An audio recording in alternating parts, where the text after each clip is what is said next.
Shalom saudara. Sebuah keintiman tidak dapat dibangun di atas ketakutan atau tuduhan atau intimidasi. Keintiman juga tidak dapat dibangun di atas dasar berkat, di atas dasar mujizat, di atas dasar kesembuhan, di atas dasar penyembahan, atau di atas dasar pujian. Keintiman tidak dapat dibangun di atas dasar itu semua. Itu bersifat jasmani. Tetapi keintiman dibangun di atas dasar kasih. Sekali lagi saya katakan bahwa keintiman itu dibangun di atas dasar kasih. Paulus menggambarkan keintiman seperti ini.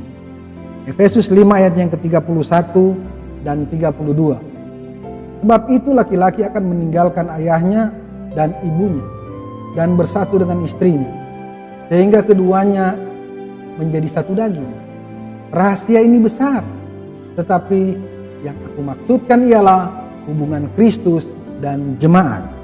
Saudara, inilah gambaran keintiman yang digambarkan oleh Paulus, di mana ada seorang laki-laki dan perempuan yang disatukan menjadi satu daging. Haleluya. Dan Yesus menggambarkan keintiman seperti yang ada di dalam Yohanes 14 ayat yang ke-20.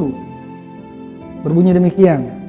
Pada waktu itulah kamu akan tahu bahwa aku di dalam Bapa-Ku dan kamu di dalam aku dan aku di dalam kamu. Wow. Ini sangat jelas bagi kita bahwa keintiman yang digambarkan oleh Yesus seperti Yesus ada di dalam kita dan kita ada di dalam Dia. Haleluya. Saudara, keintiman tidak dapat dibangun di atas dasar-dasar yang dikerjakan oleh manusia. Tidak dapat dibangun di atas dasar-dasar usaha-usaha manusia. Walaupun usaha-usaha itu kelihatan sangat rohani bahkan. Keintiman adalah rahasia yang tersimpan berabad-abad lamanya. Dan hari ini, sekarang ini dibukakan buat saudara dan saya. Kolose 1 ayat yang ke-26 dan 27 berkata demikian. Yaitu rahasia yang tersembunyi dari abad ke abad dan dari turunan ke turunan. Tetapi yang sekarang dinyatakan kepada orang-orang kudusnya. Kepada mereka Allah mau memberitahukan betapa kaya dan mulianya rahasia itu di antara bangsa-bangsa lain, yaitu Kristus ada di tengah-tengah kamu, Kristus yang adalah pengharapan dan kemuliaan. Bahasa Inggrisnya yang digunakan untuk menggambarkan kata Kristus ada di tengah-tengah kamu, yaitu Christ in me. Bahasa Indonesia sehari-hari diterjemahkan Kristus ada di dalam dirimu. Haleluya. Itulah gambaran keintiman yang sesungguhnya. Jadi keintiman tidak dapat diusahakan. Keintiman itu tidak dapat dibuat-buat. Keintiman itu tidak dapat dikejar, saudara. Tetapi keintiman itu hanya dapat dibangun di atas dasar kasih. Dan tahukah saudara, keintiman yang dibangun di atas dasar kasih itu melahirkan ketaatan.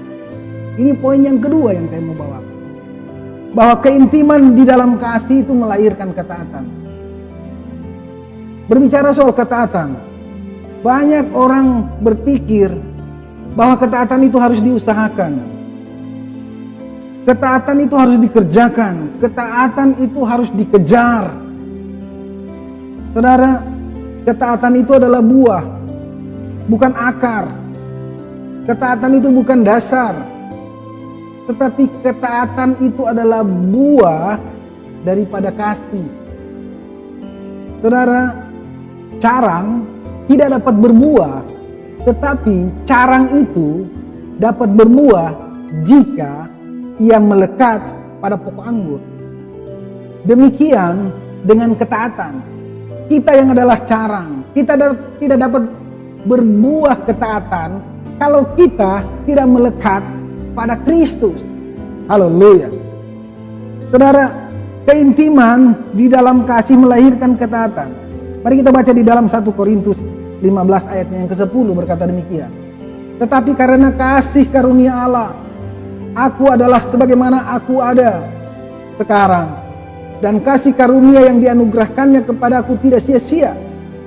Sebaliknya, aku telah bekerja lebih keras daripada mereka semua. Tetapi bukannya aku, melainkan kasih karunia Allah yang menyertai aku. Saudara, Paulus menggambarkan demikian, bahwa dia mengerjakan hal-hal di dalam pelayanannya lebih keras, dia katakan, daripada rekan-rekannya yang lain, daripada murid-murid yang lain. Dia melakukan perjalanan begitu jauh dan berkali-kali untuk menginjil, untuk mengunjungi, untuk melayani, untuk memberitakan Injil. Dia berkata, aku bekerja lebih keras, tetapi bukan aku, melainkan kasih karunia Allah yang menyertai aku. Saudara yang kekasih di dalam Tuhan, ketaatan tidak dapat dikejar dan diusahakan dengan kekuatan manusia saudara dan saya. Tetapi ketaatan itu lahir dari kasih Allah yang ada di dalam diri saudara dan saya. Keintiman di dalam kasih yang melahirkan ketaatan bukanlah sensasi sementara yang harus terus-menerus saudara dan saya kejar. Tidaklah demikian. Tetapi kasih karunia Allah yang dikaruniakan kepada saudara dan saya. Kasih Kristus yang ada di dalam saudara. Kehidupan Yesus melalui Roh Kudus yang diam di dalam saudara. Itulah yang melahirkan ketaatan. Haleluya. Saudara yang kekasih di dalam Tuhan.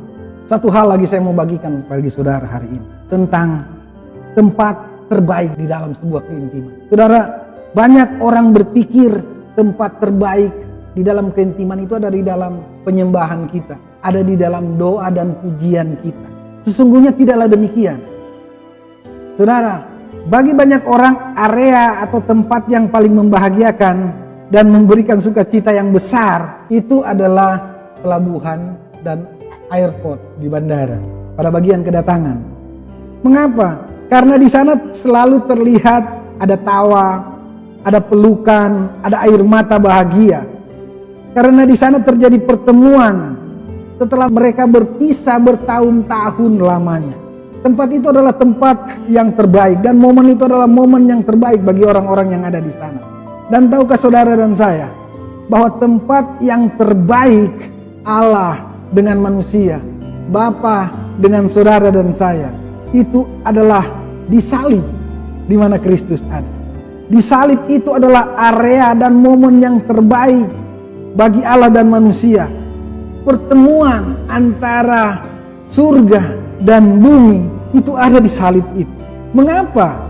Karena di salib itu terjadi pertemuan antara yang kudus dan manusia yang berdosa.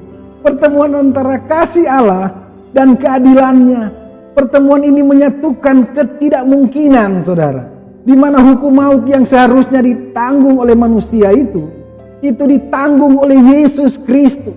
Dan hadiah keselamatan diberikan kepada orang yang percaya sebagai anugerah. Haleluya. Salib adalah kebahagiaan. Salib adalah sukacita. Sekaligus salib adalah penerimaan. Haleluya. Salib adalah bukti dari kasih Allah buat saudara dan saya. Haleluya.